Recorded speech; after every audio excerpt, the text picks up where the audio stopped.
Il-vittmi fi Spanja komplew jonqsu, aktar pajjiżi qed jittolleraw il-movimenti ta' persuni, miżuri ta' lockdowns li qed jitneħħew, għalkemm mhux f'kull pajjiż qed naraw stampa pożittiva tas-sitwazzjoni marbuta ma' din l-emerġenza medika.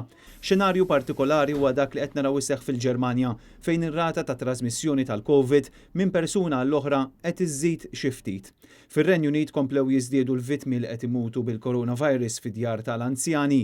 U matul il-jum il-pajjiż waqaf minuta silenzju biex isellem mod partikolari lill-infermiera, it-tobba u l-ħaddiema tal-NHS illi fl-aħħar ġimgħat sfaw vittmi ta' din il-marda.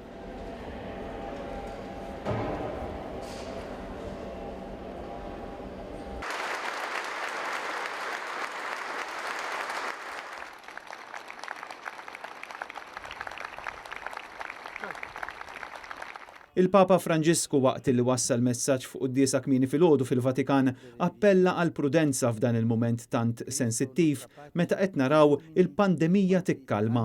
Fil-fatt it-trasmissjoni aktar bil-mod ta' din l-imxija qed tidher biċ-ċar fl-Awstralja fejn fl-aħħar 24 siegħa l-awtoritajiet irreġistraw 12-il każ ta' COVID-19 illi minnhom wieħed biss kien ġej minn sors mhux magħruf. Il-Ministru tas-Saħħa Awstraljan Greg Hunt stqarr li dawn iċ-ċifri indikaw li l-Awstralja mhux biss qed jirnexxielha tiċċattja l-kurva tal-infezzjonijiet iżda qed iżomma u tiżgura li n-numri jibqgħu jonqsu.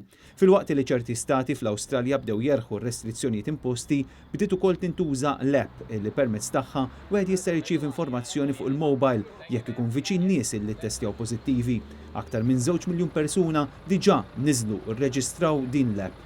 Anke fin-New Zealand bdew jerħu xi ftit minn restrizzjonijiet hekk kif it-tlieta fetħu ċertu ħwienet u negozji illi operaw f'setturi mhux essenzjali.